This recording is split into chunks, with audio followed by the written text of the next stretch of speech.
Welcome to Week 3 lecture, Dressing Selection and Topical Management. The objectives of this lecture are as follows: to understand characteristics of ideal dressings, compare and contrast different dressings, discuss typical dressing application situations, link dressings with specific applications based on wound characteristics, and to review specialized dressings. So let's do a little review. You already know categories of wounds. We've talked about that for the last several weeks. Wound type and etiology comes with certain characteristics. You already know this. These are the characteristics that drive which dressing you choose. There are lots of other physical therapy and medical interventions for non-healing wounds, but dressings are the main intervention for all wounds. They all need to have something covering them. They need to all have something absorbing drainage, promoting cellular movement, promoting healthy granulation tissue, and healing. So what is an ideal dressing? What does that mean? An ideal wound dressing is going to remove extra exudate. So we've talked about needing to have a moist wound bed, but we don't want it to be too moist. So anything that is in excess of this, we want the dressing to contain and remove. We want to make sure we have a moist cell environment for cell migration and autolytic debridement. Think about trying to swim across a pool that doesn't have any water in it. It's not going to happen. Same thing for the cells that are trying to migrate in a wound, go through the stages of normal wound healing. They aren't going to get very far if the wound bed isn't moist. Dressings allow for gaseous exchange. They provide insulation to maintain a good temperature that's optimal for cell migration, debridement, those things we just talked about. Covering the wound also protects against infection or contamination from other outside components and particles. An ideal dressing should not cause any trauma when you take it off. If it's dry, you probably want to moisten it to take it off because that will cause trauma to the tissue. An ideal dressing also softens and removes necrotic tissue.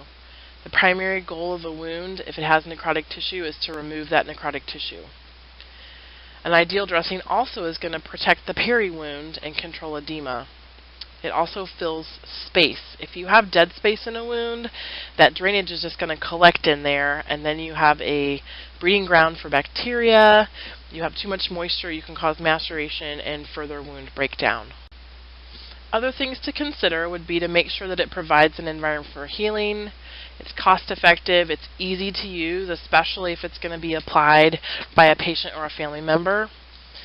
It works well with additional support needs. So if the patient also needs compression wraps, if they have a special brace, if they have shoes, if they have orthotics, all of those things need to be considered. It also minimizes the need for additional dressings. So a secondary dressing, a tertiary dressing, it just works by itself. It also needs to be able to be used in infected wounds. As we get into some of the different dressing classes, some of them are not indicated if you have an active infection present. The dressing also needs to stay in place for how long you want it to be there.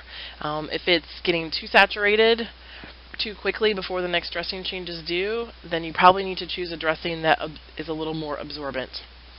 And then lastly, you might have picked out the most ideal dressing in your setting, whether it's outpatient, inpatient, wherever, home care, but if it needs to be changed by a patient or a family member while you're not there, they need to be able to do that. So getting a complex dressing that has 4 or 5 parts to it is probably not going to be considered ideal if a family member or a patient has to do it themselves. So let's talk about form versus function. What is it made of? Dressings are composed of all kinds of materials: water, polymers, collagen, cellulose, hydropolymer, and then of course there's always a top secret patented ingredient which companies thrive on. So what does a dressing do? What's its function? It should absorb drainage, it should keep tissue moist that's dry, it should maintain a good moisture balance in the wound so it's not too wet and not too dry. It should protect the tissue. It also should fill space and conform to depth.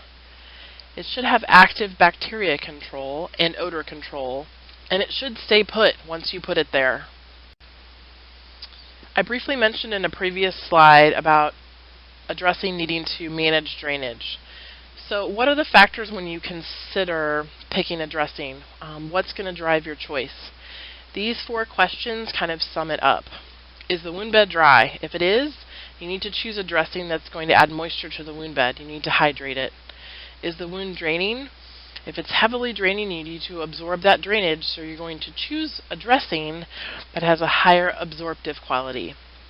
Does the wound have depth? Is there space there? Yes? Then you need to fill it up. Because we just talked about if you don't fill up wound space, then you're going to have drainage accumulating in there, which can have negative impact on wound healing. Is the wound superficial? Then cover it up. In addition, if you have a high probability of having an infection in the wound, or you know you have an infection, that's going to determine your dressing choice. So if you know they're already taking antibiotics for a systemic or a local infection, you might consider adding a topical antimicrobial to the wound bed. If they don't have an active infection, then you might consider gauze as your dressing.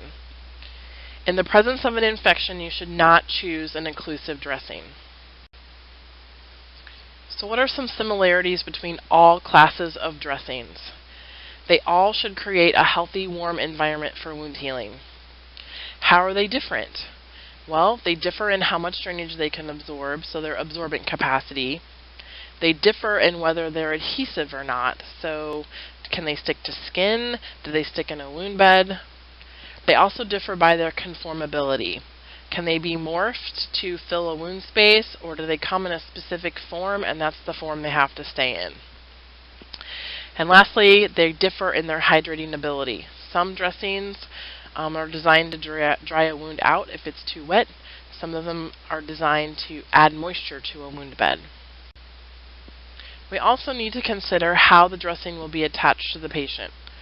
So consider these definitions. A primary dressing goes next to the wound bed. So it goes on top of the wound bed, it goes into the wound and fills the space. It's right next to the wound bed. A secondary dressing goes over the top of the primary dressing. You might need it for extra absorbance in nature, or if the wound is draining, or it might be what holds it in place. So you could have gauze filling the space and tape over the top.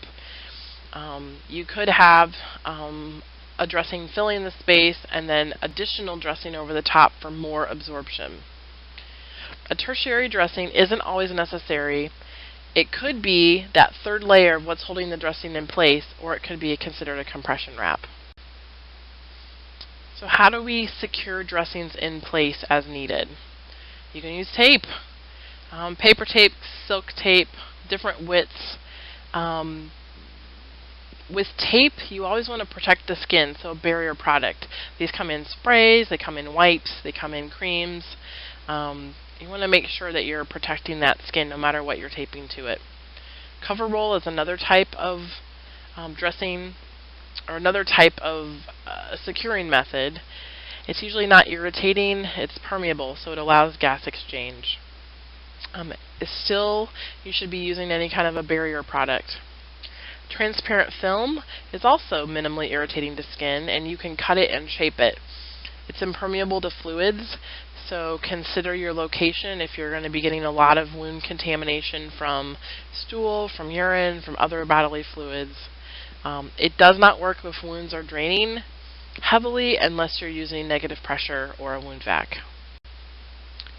The next section of this lecture will be discussing different dressing types. The basic dressing categories that we're going to discuss are gauze, which includes non-adherent, foam, alginates, hydrocolloids, hydrogels, transparent films, and compression dressings. We will also talk about silver technology, some advanced products that include matrix components such as collagen or hyaluronic acid, and then actives, so consider growth factors and different types of grafting and bioengineered tissues. So what is considered a gauze? I think most of us have probably seen gauze 4x4s are pretty characteristic. Roll gauze is pretty characteristic. Most gauze is 100% cotton or a fiber blend, and it's very readily available. It might be impregnated with a compound or an agent, such as petroleum, iodoform, hydrogel, sodium chloride. Some gauze, there's a brand called Dermagran that also has some zinc and vitamin A in it. It's gauze plus as an impregnated gauze. So when should you use it? Indications. You can use it to scrub, prep, or wipe a wound bed. It is absorbent and provides protection. You can use it with infected wounds. It's easily conformed to fill space, cavities. You can tuck it into undermining and sinus tracts. You can also deliver solutions with it. It also might be a secondary dressing, so maybe you're filling a wound bed with another type of dressing, but you also want to add another layer of absorbency, so you put gauze on top of it. So what are some advantages of gauze? Well, it's easy to apply, it's usually comfortable, it's very inexpensive, and it can be used with different solutions. Disadvantages would be it can be traumatically removed if the clinician isn't skilled or they just try to take off the dressing. I work with patients a lot who have asked me, "You're not going to be mean and rip that off." No, but obviously if they ask the question, someone has done that to them. That just causes tissue trauma.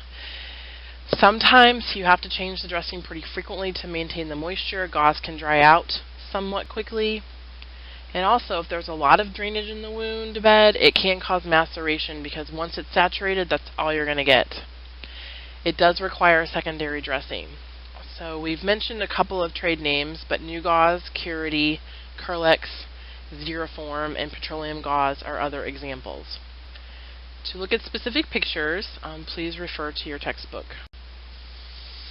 So some clinical wisdom with gauze is talking about wet to dry, which is probably a pretty common term that you've heard, versus wet to moist. Wet to dry is not selective. It means when you take it off, it's like ripping off the Band-Aid. Everything comes off. So if there's good tissue stuck to that gauze, you're going to make that wound bleed. If there's drainage or dead tissue, that's going to come off as well. But the trauma is not appropriate. Wet to dry dressings impede healing, they increase risk of infection, and they're really painful. So when you're using just a basic gauze dressing, consider wet to moist. It's much healthier for the wound. It's decreased pain for the patient. It doesn't have any increased risk of infection, and patients can do it at home. Non-adherents are also kind of a subset of gauzes. The advantage of them is that there's not any selective debridement or trauma to the wound bed when you easily take them off. So they're designed not to stick. That's what non-adherent is. They don't absorb any drainage. They're just considered kind of a contact layer. Some trade names of them are Telfa, Adaptic, or Mepitel. The next dressing category that we're going to talk about is foams. So what are foams? In general, they are sheets of a foam solution of polymer with an absorptive interface and a semi-permeable outer layer. So one side absorbs, the other side is a barrier. They come in various thicknesses, various absorptions. They can be bordered, they can be adhesive, they can have a film surface, or they can actually act as a filler for a cavity, be in that type of a shape.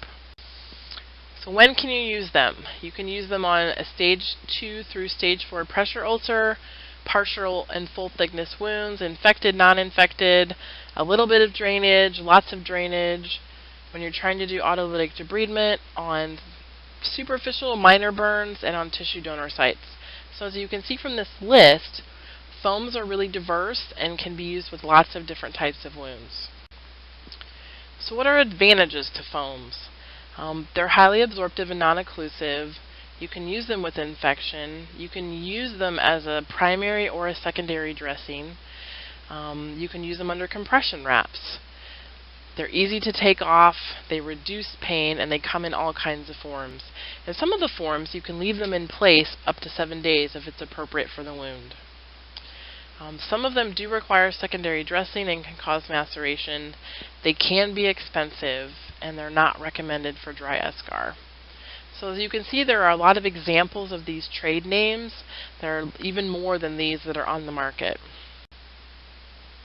Our next dressing class is alginates.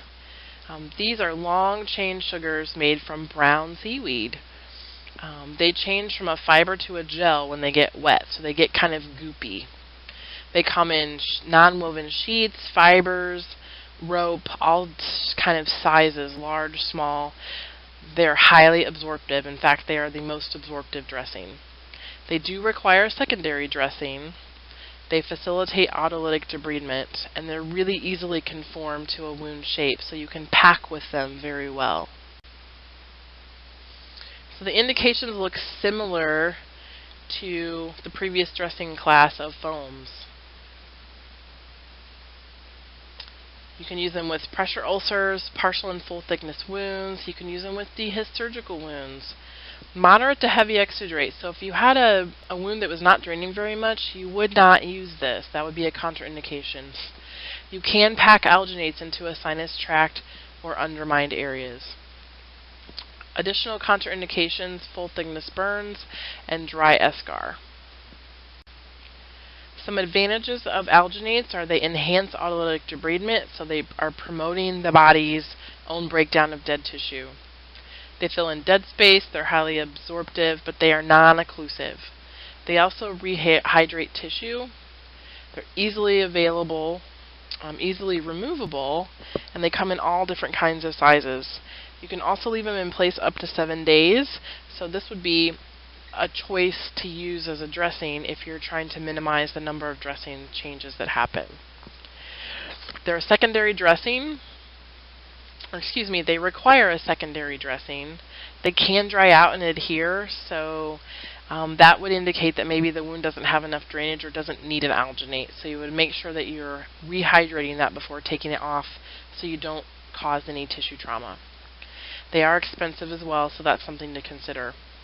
Trade names are Aquacel, Aquacel AG, which is Aquacel Silver, Sorbsan, Algicite, Calcicare, Acticoat, and Calcistat. So lots of trade names. Let's talk a little bit about compression bandages. When do you use compression? Well, we talked about venous insufficiency, and that compression was a hallmark and a pearl of treating venous insufficiency. If you are not also using compression and edema management, that wound is not going to heal. You can also use it for widespread edema. Contraindications would be arterial insufficiency, and CHF is a precaution. Some common trade names would be an ACE wrap, Uniboot, Tubigrip, Comprolon, or Profor. As a review, you should remember that compression should be applied distally to proximally to promote edema reduction. Some examples of pressure for specific types of compression stockings: TED hose, which are those fancy white hose that people commonly wear after surgery, are 8 to 10 millimeters of mercury of pressure. They have a medium to high stretch to them. ACE wraps can be applied up to 20, but they have a high stretch. Uniboots are 20 to 30. They have a low stretch, so once you put them on, however much stretch you apply, that's the pressure you have. It's not going to give and take as the patient moves. Multi-layer compression wrap, Profor is an example of this, is 30 to 40 millimeters of mercury of pressure, and it has low stretch. So again, once you apply it, that's the amount of pressure you're going to have. There's not going to be variability in it. The patient's not going to be able to stretch that when they move. And then there's commercial compression stockings or custom compression stockings, and you can order these in various pressures. Here are some picture examples of compression wraps. The picture on the left obviously says Profor. It is Profor. It's a 4-layer wrap. And then there's an example of it in application on the right. The next dressing class is hydrocolloids. This dressing material is sterile hydrophilic colloid particles that are put together with a polyurethane film or foam. When they get wet, they form a gel. They are impermeable to bacteria, water, and contaminants, so that's kind of a unique characteristic to hydrocolloids. They come in wafers of different sizes, shapes, and thicknesses. You can get them small, large, shaped to go over a sacrum or a coccyx, shaped to go over a heel. And they are highly occlusive. Some trade names include Duoderm, Tegasorb, Restore, and Cutinova Hydra. When would you use a hydrocolloid? You can use it as a primary dressing or a secondary dressing. It can be used on partial thickness and superficial wounds, stage 1 or 2 pressure ulcers, or a really shallow stage 3 ulcer, superficial burns, donor sites, if you're trying to promote autolytic debridement. But the key is you have to have minimal to moderate exudate, because remember, when it gets wet, it's going to turn to a gel, therefore it's not going to stay put. It is contraindicated in infected wounds since it's a highly occlusive dressing. So you don't want to fully occlude an infected wound. The reason behind that is you may not know what type of bacteria is in that wound. And if it's anaerobic bacteria, if you take away the air supply, you're actually going to spread and promote that infection. It's not indicated for full thickness burns or heavily draining wounds. And if you have a wound that has a sinus tract or undermining, it's also contraindicated. Advantages to using hydrocolloids is they promote a moist environment, they're comfortable, you possibly can have decreased dressing change frequency, they provide protection. You can get them with silver in them, so that would provide an antimicrobial effect. They are impermeable to urine, feces, and bacteria. They only have minimal or moderate absorption, and they also can stay in place for a long time. Disadvantages are that they can cause hypergranulation tissue. They are occlusive and might be difficult to keep in place. They can't handle heavy exudate, and they can be really expensive. The next category is transparent films. These are polymer sheets with the porous adhesive side. So think sticky saran wrap. They're thin, elastomeric transparent polyurethane film. The adhesive, though, is inactivated by moisture, so if it gets wet, it's not going to stick anymore. It is impermeable to fluid and bacteria, but it allows gas and water exchange, vapor exchange. It comes in different shapes and sizes, and you also can cut it if you need to cover the area that you need. Indications. You can use it as a primary or a secondary dressing. You can use it with stage 1 or 2 ulcers, pressure ulcers, partial thickness wounds, wounds that aren't draining very much. You can use it to promote autolytic debridement. You can cover an IV site, a superficial burn, or a donor site. Just like hydrocolloids, because it's occlusive, you would not want to use it in the presence of an infected wound. You would not want to use it over a full thickness burn, a deep wound, or wounds that have heavy drainage or undermining or sinus tracts. Some advantages of transparent films that they are transparent. So you can see through there. You can see the drainage collecting on a primary dressing. You might be able to even see the wound bed depending on how you're using them. They're comfortable, they're waterproof, they can stay in place up to 7 days, and you can get them with silver. They are not absorbent, and they can promote maceration if you have too much fluid. And also that excess fluid, because it will loosen that adhesive, might break the seal. Trade names include Opsite, Tegaderm, Blister Film, Bioocclusive, Hydroderm, Dermacyst, and Cutafilm. The next dressing category is hydrogels amorphous. So these are non-cross-linked polymers plus water and or glycerin. So it comes in a tube, so you squeeze it out. They can also have additives. They can have an alginate in there to make it a little more thick. They can have collagen in there or hyaluronic acid to promote collagen formation, tissue formation. You can have a hypertonic sodium additive to promote autolysis or a fluid shift. They can also have silver in it for bacterial control. The primary indication for using a hydrogel is if the wound bed is dry.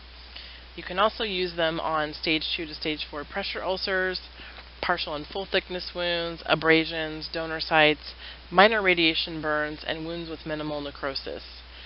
So you can see our list is pretty constant. There's a few things that kind of change from class to class. Advantages of hydrogels are that they hydrate. They don't absorb drainage. There's minimal absorption, which can be an advantage. And it's not traumatic at all to remove them. In fact, most of the time it comes off with the secondary dressing because it kind of looks like drainage. Disadvantage is that they can cause maceration if you add too much to the wound bed and the secondary dressing can't manage it. No autolytic properties. It's minimally absorptive. You have to have a secondary dressing, and it really only fills minimal space. Trade names for hydrogels in general are Clearsight, Aquasorb, Spenco, Solicite, and Kerosene. So let's talk about silver. Silver has a broad spectrum of antimicrobial action. It's effective against gram-positive, gram-negative. It can kill bacteria that's resistant to antibiotics, such as MRSA or VRE. It can also kill fungi, and there are possible anti-inflammatory properties. So if you have a wound that's chronic in nature and is kind of stuck in the inflammatory phase of wound healing, silver can help decrease that inflammation. And it just controls the bacterial bioburden. Silver can be included in any category of dressings. There are transparent films that have silver, barrier dressings, foams, hydrocolloids, gels, powders. Comes in silver powder, it's kind of cool. Alginates. So it's called an impregnated dressing with silver. So you can pick a dressing according to the other needs that you need, but silver just adds that antimicrobial touch to it. Additional trade names of silver include Actisorb, Aquacel AG, it comes in a sheet or a ribbon. Silvercell, Silvasorb comes in a gel or a perforated sheet. Contrete foam, Polymem silver, Silverline. Just some examples. Silverline also is called Acticoat, and it has a 3-day and a 7-day absorbency to it. So a good choice if you need to leave something in place for several days. Let's talk a little bit about honey. No, I'm not talking about what you have in your cabinet to put on your biscuits or put in your tea, or if you're like me and you have a scratchy throat, you eat a spoonful of it. In this case, we're talking about Meta honey or Manuka honey. It was approved for use in the United States by the FDA in 2007. So Meta honey is medical grade honey. You should not put food grade honey from your cabinet on a wound because it has bee particles, honeycomb, and spores that the wound bed can't combat. Honey is appropriate for all types of wounds in patients unless they're allergic to bees, bee venom, or honey. So that's a good reason to check allergies for your patients. In fact, checking allergies has implications for wounds in general, especially when you're talking about dressings and topical application. Could put a disclaimer back in silver too. I always ask my patients if they have a sensitivity to any metals. Sometimes people can't wear silver jewelry or they have sensitivities or things like that. It's important to know about with silver or honey. Latex is another big one. Honey comes in gel form and alginate forms. So what does it do? It's bacteriostatic. So it keeps the wound bed at a slightly lower pH, so it promotes that acidic environment. Bacteria cannot reproduce in an acidic environment. It also promotes autolytic debridement. It helps with odor, and it also has anti-inflammatory properties. It reduces swelling, wound drainage, and pain. Let's talk just very briefly about some advanced products. Matrix components such as collagen. They're biosynthetic biologic dressings, so it's like organized collagen. You can get it in many forms: freeze-dried, dried sheets, particles, paste, gels. You have to put a secondary dressing over the top because this dressing actually becomes incorporated in the wound bed. It provides structural support and helps that continued collagen matrix be laid down by the patient, so it increases cellular proliferation. So when do you use collagen? You should use it when you have mostly clean tissue in a wound bed. It should be non-infected. The wound should not have any active infection going on. If you have a slow healing wound, adding some collagen is a good way to kind of jumpstart or kind of speed up that collagen deposition. You should use it for increased healing with venous insufficiency and burns. The contraindications are infection and necrotic tissue. It is expensive, so you want to choose it very carefully. Examples are Fibricol, BioBrain, High Cure Collagen, Oasis Burn Matrix, Prisma, and one that's not on here is called BioStep. Let's talk about some other matrix components. Hyaluronan. Remember hyaluronic acid? This is naturally occurring in humans and some animal tissues. You can find it in your eyes, in the vitreous humor, and synovial fluid, so that joint lubrication, in your skin, umbilical cord, some bacteria, and in your rooster comb. It is exactly the same no matter where it comes from, and it enhances the growth of granulation tissue. So some active agents. Let's talk about bioengineered tissues. We're going to talk about a specific one, Apligraf, but there's also some called Dermagraf, Oracell, and Graf Jacket. Apligraf is actually neonatal foreskin. It's meshed and it's secured with surgical sutures or seri strips, and it promotes increased epithelialization in organized tissue. It's really expensive and it's a surgical procedure, so this is not something that physical therapists would be applying. So why does this work?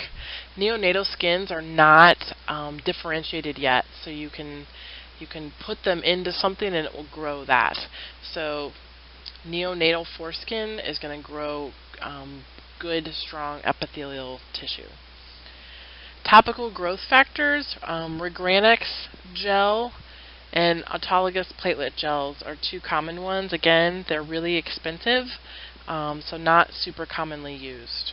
And there are some studies out there that Regranix gel has been shown to not really speed up the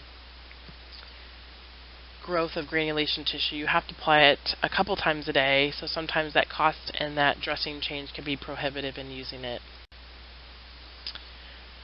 So here's an example of Apligraf. The package that it comes in is on the right, and then putting it through the mesher to expand it allows drainage to come through and allows the body's own cells to grow into those spaces. This is an example of Apligraf applied to a patient's wound. You can see how it's secured with the steri strip and how you can see the nice meshing with the wound tissue below, that it's pretty clean. They're just trying to get quick coverage of this wound. This concludes our lecture on dressing selection. Please refer to your textbook if you have further questions or need further clarifications or pictures.